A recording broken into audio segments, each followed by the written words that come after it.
Welcome.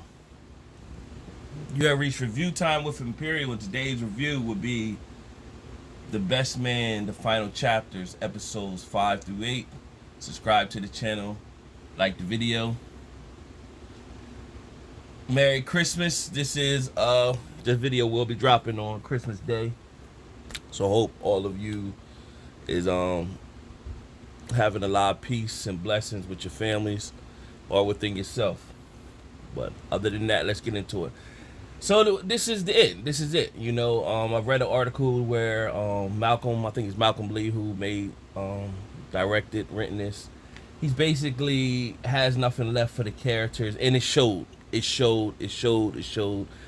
He just basically was like something. We just gotta complete a final chapter to this Best Man series and be done with it, and that's it.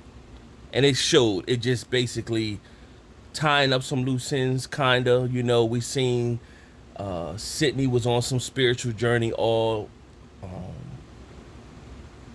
8 episodes, and you had the cameo with the guy who she was into, so it left a plot hole. Did that? She ended up linking up with that guy. Did he end up going to Ghana with her at the end? So not too much really happened. So you had Merch, who was doing the MMA thing to release stress. His wife and everybody found out. His wife was working on her doctorate. The doctor that was basically her mentor tried to come on to her, so that took place. You had Q Quentin. Of course, he had a mild heart attack, and he had to adjust with changing his lifestyle. It's basically touching base as we get older, making life changes for the betterment of our health. Can't do the things we did when we was younger. You had Lance, who had to adjust and embrace that his son was non-binary and was trying to figure it out. So it was a moment that the son pretty much ran away, and it scared everybody, and they thought that maybe he committed suicide. And Lance had to get within himself, so before he lose his son, he had to embrace his son's lifestyle and realize that's still his son. Meanwhile, you had Shelby was just being supportive to Quentin. You see how her character that was like wild and rambunctious, now she's became one of the more mature characters on within these 8 episodes. So it showed how she matured over the years, and people basically grown to like her character. You had who else am I leaving out here? So Candy, I said Merch, and Merch's wife Candace, she was going for the doctor. So nothing too much happened with her. Lance Jersey was retired. The girl that he met in the island where Q got married, she was engaged, and she eventually didn't get married, and her and Lance ended up.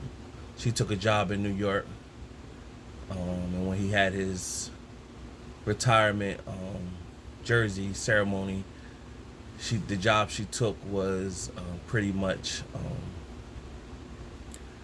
sponsoring or hosting his banquet for his retirement ceremony. So she, of course, he connected with her pretty much. Then you had Harper. Now, this part right here, I guess it's been a long Harper movie launch. It rubbed Merch the wrong way because it always made Merch look like a simp and a person that people really didn't respect. So it kind of hurt him when it was on full blast for the world to see, and he could deal with it more or less like individually, but to have it being done while for the world to see, it bothered him more. So he pretty much lashed out at Hart, and that's why he took up MMA, so he could release, because he's really not a punk. It's just that he suppresses it. So you had Harper. Harper's movie came out. He started getting deals. Meanwhile, he's so consumed on his life, he can't really see that his wife is suffering, and she needs to embrace her dreams, and she's the cook and she's having success, but she's going through this spiritual journey and he's really not part of it, and that bothers her, and it causes division. So with the plot hole, they was leaving when Q got had a heart attack and they showed up to the hospital. Jordan and Harp showed up together, so it was always calling suspicious. So it never let you know what happened that night. You end up finding out that that night, when it was just Harp and Jordan, they just basically went down memory lane, talked, and then when she went home to change her clothes, he was there, and they kissed. And right when they kissed, they basically they made these rubber bands. They put a message inside the rubber bands, and then it was basically kind of like a center moment for both of them connecting with each other, basically saying they will always have each other's back and they always gonna be connected. So in a moment, he kissed her. Right when he kissed her, looking like he was ready to go, that's when they got the call from Shelby about quitting. So that stopped that. And meanwhile, Robin, of course, he didn't come home that night. He came home saying Q was in the hospital. So basically, Robin ended up. I keep saying Sydney. Why I keep calling Sydney was her other character. Man, my bad. All this whole time is Robin. Robin was pretty much wondering where he was, and so she eventually approached him, like, "Well, where were you?" So it never really showed him really saying what took place with him and Jordan. I figured, like, if y'all gonna go there, I was kind of disappointed that they went in that direction, because his other book that he was very right was pretty much people wanted to him to write another book with the character Kendall and the character Jackson, which was him and Jordan, them messing with each other in the long run. And so if you was gonna go that route, I just think they should have went full pledge with it, like, because it's speculation, but they didn't. So they just did a kiss. Meanwhile, that caused Harper his, not just that moment, but him not putting himself first and chasing his own dreams, not helping Sydney with her dreams. She had enough of it, and she pretty much wanted to go her separate way and go her in her own direction. Meanwhile, she wanted to go to Ghana and take his daughter with her. Now that's a crazy twist, and he, in the end, he accepted it and just let him go, or whatever. And when he won a big award at the end, the little daughter showed up, and Robin showed up on a FaceTime, and then he pretty much thanked her, and then she did a surprise with the daughter being there or whatever. So it left a plot hole, kind of, in a sense, like, well, did she go down there with the other guy? But she was at peace. Needless to say, it showed him and Jordan, and basically Jordan, he's going to sell the house, and Jordan, she quit her job so that she get more time for herself and less pressure. And she pretty much told, he pushed up on her, basically saying, I could come to Brooklyn and get a place in Brooklyn. She was saying it's pricey, but he was basically saying enough is too costly, basically insinuating, for love with you. And she pretty much said, well, I'm not going to be your soft land, and basically you're not going to use me as a rebound. Go do you, find yourself for yourself, and if destiny allows us to link back up, then that's what it is. And she looked at him, and this time, because now he ain't married, she pretty much, kissed him on the lips and told him she loved him. And then he told her he loved her as well.